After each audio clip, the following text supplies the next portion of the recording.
اور آج جب ہم رشیا سے آئل چینی کرنسی کے اندر لے رہے ہیں تو کیا ہم چین کو ایز این آلٹرنیٹو دیکھ سکتے ہیں؟ یار دیکھیں، غریب آدمی کے پاس آلٹرنیٹو نہیں ہوتی ہیں، مجبوریاں ہوتی ہیں.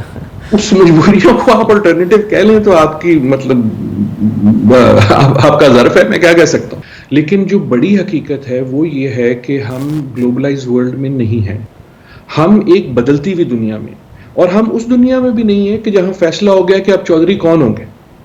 ٹیم چوز کرنے کے لیے اٹ از ٹو ارلی، کیونکہ ہمیں یہ نہیں پتا کہ یہ دنیا کی بساط جو چینج ہو رہی ہے یہ کس کروٹ بیٹھے گی.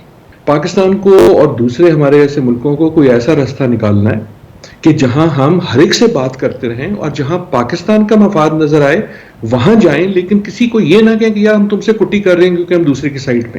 انفارچونیٹلی اس گلوبلائزڈ ورلڈ میں آج بھی ہم بلاک پالیٹکس کی بات کر رہے ہیں. ایک طرف امریکن بلاک ہے، دوسری طرف چینی بلاک ہے. جو بات اس وقت پاکستان میں ہو رہی ہے کہ ہمارا رخ اس وقت چین کی طرف ہے، جھکاؤ چینی بلاک کی طرف سے، کیا آپ کو لگ رہا ہے کہ واقعی یہ جو نیریٹو بلڈنگ کی جا رہی ہے اس میں کوئی حقیقت بھی ہے، ایسا ہو سکتا ہے؟ دیکھیں، دعووں کی تو بات جو ہے حکومتیں سیاست کرتی ہیں، اس میں دعوے بھی کرتی ہیں، وہ وقت کا تقاضا بھی ہوتا ہے، آپ کی ضرورت بھی ہوتی ہے، خصوصاً جو ہمارے معاشی حالات ہیں اس کے تحت بھی کئی بار ضرورت ہوتی ہے. لیکن جو بڑی حقیقت ہے وہ یہ ہے کہ ہم گلوبلائز ورلڈ میں نہیں ہیں. اس گلوبلائز یونیپولر ورلڈ میں نہیں ہے. گلوبلائز میں ہو یا نہ ہو، یونیپولر میں نہیں. یہ اب وہ دنیا نہیں ہے کہ جس میں صرف ایک چودھری تھا. ہم ایک بدلتی ہوئی دنیا میں، اور ہم اس دنیا میں بھی نہیں ہیں کہ جہاں فیصلہ ہو گیا کہ آپ چودھری کون ہوں گے. آج لگتا ہے آپ کو کہ صرف چین اور امریکہ کی گیم ہے، لیکن میں اس وقت کوئی ایکسپرٹ یقین سے نہیں کہہ سکتا کہ یہ ایسے ہی رہے گا. ہم ایک تغیر اور چینج کی دنیا میں ہیں، اور اس دنیا میں پاکستان جیسے ملکوں کے لیے یہ اچھی بات نہیں ہے کہ ہم پگ لیں کہ ہم کس کے ساتھ ہیں. ٹیم چوز کرنے کے لیے اٹ از ٹو ارلی، کیونکہ ہمیں یہ نہیں پتا کہ یہ دنیا کی بساط جو چینج ہو رہی ہے یہ کس کروٹ بیٹھے گی. تو پاکستان جو ہے اس کے لیے میرا تو موقف ہمیشہ سے یہی رہا ہے بڑے عرصے سے کہ چین اور امریکہ کی جو کشمکش ہے اس میں پاکستان کا کام یہ نہیں ہے کہ وہ سائڈ چوز کرے. پاکستان کو اور دوسرے ہمارے ایسے ملکوں کو کوئی ایسا راستہ نکالنا ہے کہ جہاں ہم ہر ایک سے بات کرتے رہیں، اور جہاں پاکستان کا مفاد نظر آئے وہاں جائیں، لیکن کسی کو یہ نہ کہیں کہ یار ہم تم سے کٹی کر رہے ہیں کیونکہ ہم دوسرے کی سائڈ پہ. یہ وہ کولڈ وار والی دنیا نہیں ہے کہ جہاں ہم نے ایک سائڈ چوز کرنی ہے. یہ بیلنس آف پاور کی دنیا ہے جہاں ابھی بہت تغیر آئے گا. امریکہ میں بھی آئے گا، چین میں بھی آئے گا، شاید روس میں بھی آئے گا، شاید بھارت میں بھی آئے گا، شاید ایشیا میں بھی آئے گا، شاید آسٹریلیا میں بھی آئے گا. سو ممالک کو اس وقت اپنے آپشنز اوپن رکھنے چاہیے. ڈاکٹر صاحب، at this point in time جب ہم آئی ایم ایف کو لاسٹ لینڈنگ ریزورٹ کہہ رہے تھے تو ہمارے یہاں ڈسکشن یہ ہو رہی ہے کہ آئی ایم ایف کیونکہ ریسکیو کے لیے نہیں آیا، ہمارے فائنانس منسٹر سمیت بہت سے لوگ جو پالیسی میکرز ہیں وہ یہ بات کر رہے ہیں کہ کوئی بات نہیں، آئی ایم ایف نہیں آتا تو ہمارے پاس آلٹرنیٹیوز ہیں. اور آج جب ہم رشیا سے آئل چینی کرنسی کے اندر لے رہے ہیں تو کیا ہم چین کو ایز این آلٹرنیٹیو دیکھ سکتے ہیں؟ یار دیکھیں، غریب آدمی کے پاس آلٹرنیٹیو نہیں ہوتی ہیں، مجبوریاں ہوتی ہیں. اس مجبوریوں کو آپ آلٹرنیٹیو کہہ لیں تو آپ کی مطلب آپ کا ظرف ہے، میں کیا کہہ سکتا ہوں. لیکن غریب آدمی ہو یا غریب ممالک ہوں، وہ آلٹرنیٹیو کی گیم نہیں کھیلتے، وہ مجبوریوں کی گیم کھیلتے ہیں. پاکستان کی مجبوری ہمارے اقتصادی حالات ہیں، پاکستان کی مجبوری ہمارے آئی ایم ایف پہ ڈیپینڈنس ہے. یہاں جو مسئلہ ہے وہ صرف یہ نہیں ہے کہ آئی ایم ایف پالیٹکس کر رہا ہے، لیکن نہیں کر رہا ہے. لیکن وہاں مسئلہ یہ ہے کہ ہمارے حالات ہماری اپنی کوتاہیوں کی وجہ سے اتنے خراب ہیں کہ ہم یہ 2 بلین 3 بلین کے پیچھے آئی ایم ایف کے محتاج ہیں. But for what reason, doctor صاحب؟ کیوں I M F political role کیوں پلے کر رہا ہے سر؟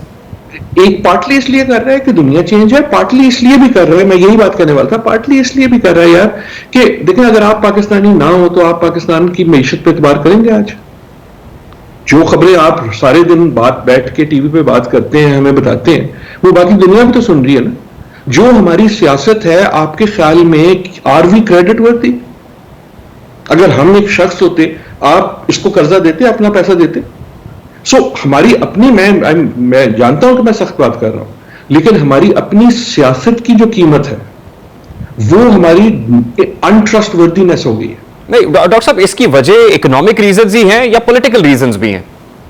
یقیناً اکنامک ریزن بھی ہیں، پولیٹیکل ریزن بڑھ جاتے ہیں جب آپ کی اکانومی جو ہے وہ غیر مستحکم ہو. سو اکنامک ریزن بھی یہ ہو سکتے ہیں کہ یقیناً آئی ایم ایف جو ہے وہ ایک طرح سے لین کرتا ہے امریکہ کی طرف، کیونکہ اس کی اونرشپ زیادہ امریکن ہے. آئی ڈو ناٹ تھنک کہ آئی ایم ایف جو ہے وہ صرف سیاست کی وجہ سے پاکستان سے مشکل کر رہا ہے، کیونکہ وہ کئی ملکوں کے ساتھ کر رہا ہے.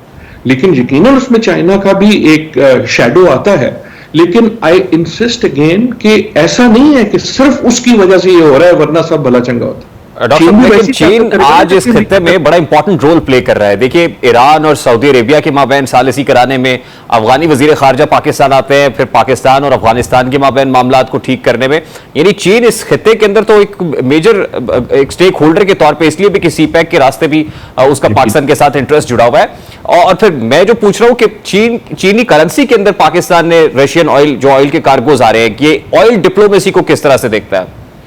دیکھیں، دو چیزیں آپ نے کی، دونوں بہت امپورٹنٹ ہیں. پہلے یہ کہ چائنا کا جو رول ہے وہ اس ریجن میں نہیں دنیا میں بڑھ رہا. اور چائنا تو ہمارا ہمسایہ بھی ہے، ایک ہماری ایک وہ اس کی تاریخی وہ بھی ہے. تو یہ ایزیوم کرنا کہ جی ہم چائنا کو اگنور کر سکتے ہیں، امریکہ کے لیے ہم چائنا سے کٹی کر لیں گے، ایسا تو نہ ہوگا، نہ ہونا چاہیے. سو چائناز امپورٹنس ریمینس. میں صرف یہ کہہ رہا ہوں کہ ایسا نہ کرو کہ ایک کے ساتھ دوستی کا مطلب دوسرے کے ساتھ دشمنی ہے. دوسری جو آپ کی آئل ڈپلومیسی ہے، that too is very very major part of what is happening in the world. Oil کی اس میں صرف بات نہیں ہے، جو آپ نے بالکل درست بات کی، کرنسی کی بات ہے. ان اے وے اس وقت جو دنیا کے پاس سوال ہے، ہمارے پاس تو یہ سوال ہے نا کہ آج ڈالر کتنے کا ہے. دنیا کے پاس یہ سوال ہے کہ یار will dollar remain the reigning currency? کیا ڈالر ہی دنیا کی سب سے واحد جو ہے امپورٹنٹ کرنسی رہے گا؟ اور یقیناً چین یہ چاہے گا ایز چائنا کہ یوان جو ہے، جو ان کی کرنسی ہے، وہ اب ایک گلوبل پرومیننس اختیار کرے. وہ کہتا ہے کہ یار میں ساری دنیا کو اگر پیسے بانٹ رہا ہوں تو میری کرنسی کے پاس وہ امپورٹنس کیوں نہیں ہے جو ڈالر کی. ڈاکٹر صاحب لاسٹلی اینڈ ویری کوئکلی، کیونکہ ہمارے ہاں ایک خاص پولیٹیکل پارٹی وہاں پہ لابنگ بھی کر رہی ہے، جو کانگریس مین ہیں ان کے سٹیٹمنٹس بھی ہم نے دیکھے، اور پھر ہیومن رائٹس وائلیشنز پر بھی امریکہ کی توجہ مبذول کرانے کی کوشش کی جاتی ہے. وہاں دفتر خارجہ کے ترجمان کا سٹیٹمنٹ بھی آ جاتا ہے. وہاں بیٹھ کر آپ اس ساری سچویشن کو کیسے دیکھ رہے ہیں؟ یار میرے خیال میں جو آپ پاکستان میں ایک اس وقت تذبذب اور دکھ کا حالت ہے وہ باقی دنیا میں بھی ہے. اور میں اسی طرح دیکھ رہا ہوں جس طرح باقی دنیا بھی دیکھ رہی ہے کہ یار اس ملک کا ہو کیا رہا ہے. سو میں جو پہلے بات کر رہا تھا کہ دیر از اے لیک آف ٹرسٹ، اور جو انسرٹنٹی کی جو صورتحال اتنی بڑھ گئی ہے. بات ایک پارٹی دوسری پارٹی کی نہیں ہے. سوال یہ ہے کہ ملک جو ہوتے ہیں وہ مستحکم ہوتے ہیں، وہ پریڈکٹیبل ہوتے ہیں. خصوصاً اکنامکس میں دنیا آپ سے پریڈکٹیبلٹی مانگتی ہے. دنیا آپ سے یہ مانگتی ہے کہ مجھے پتا ہے کہ کل کیا ہو یا پرسوں کیا ہو، آپ کا ڈالر پرسوں کہاں ہوگا، آپ کی مارکیٹ پرسوں کہاں ہوگی، یا کم از کم مجھے کوئی اندازہ ہو کہ ایک خاص سمت میں جا رہے ہیں. اس وقت جو ہماری بپھری ہوئی پالیٹکس ہے پچھلے 1.5 سال سے، اس سے ایک طرح سے ہمارا اتنا ٹرسٹ جو ہے وہ گر گیا ہے کہ اگر کوئی آپ کی مدد کرنا چاہے گا بھی، کوئی انویسٹ کرنا چاہے گا بھی، لیکن جو انویسٹر ہے یا جو جس کے پاس پیسہ ہے اس کے پاس تو پوری دنیا ہے. وہ اس پوری دنیا میں کیا آپ کا پروگرام دیکھ کے، آپ کی خبریں دیکھ کے یہ تعین کر سکتا ہے کہ ہاں یار پاکستان میں کر لو، یہ ملک جو ہے نا اس میں پیسہ لگانا بالکل ٹھیک ہے. اس فیصلے پہ تو کوئی پاکستانی آج کل نہیں آ سکتا. سو کہنے کا مقصد یہ ہے کہ ہماری انٹرنل پالیٹکس سب سے اہم چیز ہے جو ہم فارن پالیسی میں کر سکتے ہیں.